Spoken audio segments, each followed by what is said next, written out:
everyone, my name is Jack, and my story is 3 strikes, you're out. I'm gonna raise this up.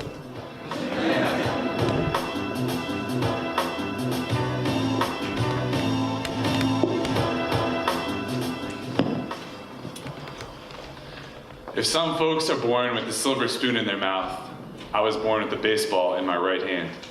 I played baseball for as long as I can remember, from t-ball to Little League, even to the college level.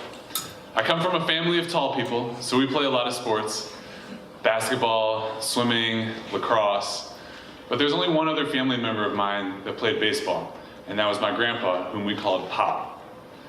As the story goes, Pop turned down an opportunity to play professional baseball for the Cardinals because he was making more money as a grocery store manager and chose to support his family instead.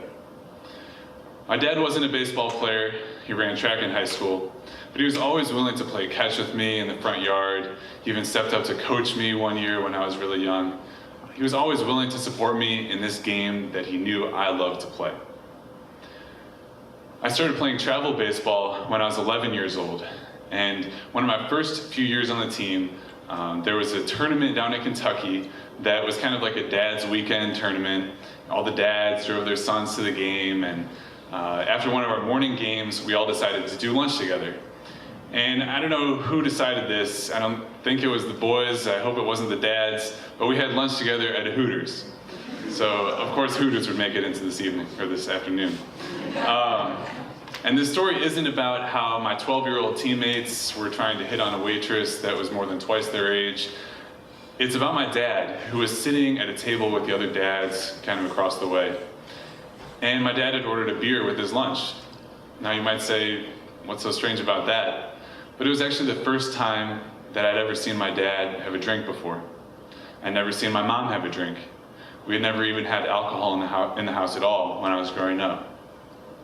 So this experience just threw me off completely. I remember being just scared, unsure, worried, puzzled, and I felt a bit betrayed. Why was this happening? I talked to my dad about it in the car on the way back to the hotel, and he just said, well, every other dad had ordered a beer and a burger with his lunch, and he decided to get the same thing, just kind of keep the order simple. And he apologized that he had thrown me off so much. It wasn't too long after that my parents sat down with me and my younger sister, and my mom said that she had something to share with us. She told us that she was an alcoholic. She said she'd been in recovery for our whole lives, and still is, thanks be to God, but that she and a number of our other family members were in recovery.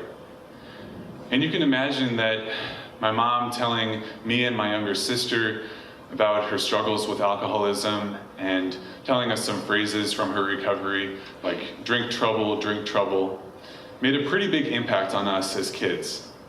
I sometimes say that we're part of the fallout generation, the kids of alcoholics who have shared their story and struggles with addiction.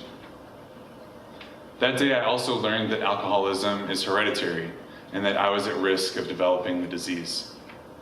I know that my history has everything to do with the reason that I still choose not to drink to this day. But this choice not to drink would cost me when I went on to play college baseball. I went to a school that is perennially near the top of the list of top party schools in the country, and the baseball team was no exception. I learned pretty early on that if you didn't buy into the team culture off the field, you definitely were not going to be considered one of the guys. And so even though the roster reflected the fact that I was on the team, I usually didn't feel like it. Sure, you could show up to a baseball party, but who shows up not to drink? Real men drink alcohol, and the manly ones drink even more. That was strike one. I also didn't use chewing tobacco, even though the majority of my teammates did. I just thought it was gross, but it's just tied to baseball culture. That's strike two. And I wasn't sexually active either. I was saving sex for marriage, or who knows what, maybe I'd become a Catholic priest. So no drinking, no chewing tobacco, and no sex. That might as well have been 3 strikes, I'm out. When my teammates were boasting in the locker room about their drinking bouts or sexual escapades from the night before, I was just thinking about all the women on campus whom they were preying upon. Especially when it came to the 1,000-pound challenge. That was whoever could get to 1,000 pounds first. That is the sum total of the weight of the women that you had sex with. I think that some of my teammates did that in a week, if not in a single weekend. But all I could do was think about my friends who were survivors of sexual assault, about the residents on the hall that I was an RA for, and about my younger sister who was a first-year student at another school. This was starting to get too personal.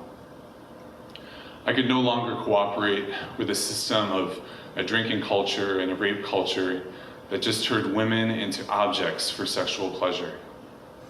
I really wish that I would have spoken up. But I think I was too afraid of the consequences of not going with the group. Afraid that my teammates would question if I was a real man, that is, an enabling man, if I spoke up for the women that my teammates had taken advantage of, or who knows what, assaulted, raped. After my junior year, with this team culture weighing on me, and with loads of frustration with my teammates who would drink, get high, not get any sleep the night before games, which of course we would lose, I decided to quit playing baseball. I stopped playing really out of protest at this whole system and just outrage at what was happening. I knew that I needed to start being part of the change. After I graduated from college, I did enter that road to becoming a Catholic priest. I entered the Society of Jesus, the Jesuits, and took my first vows of poverty, chastity, and obedience. And one thing that I love about the Jesuits is that I'm getting so many different messages about masculinity than I got from my college baseball team, of how to be intimate with other men, how to be emotionally free and open, and how to be vulnerable. And guess what I got a chance to do a couple of years ago as a Jesuit? I got to be a JV pitching coach at one of our Jesuit high schools, where I got to start to be the change. One of my favorite memories from that year was from our first game, or it might have even just been a scrimmage, but I remember being more nervous and more excited when I was the starting pitcher against Penn State. I was up against the fence, just cheering for my players with every single pitch and bringing so much passion and energy and love for the game. And I remember some of my players came up to me and were like, "Hey coach, what are you so excited for?" And all I could say was, "You have no idea how much this means to me." Thank you.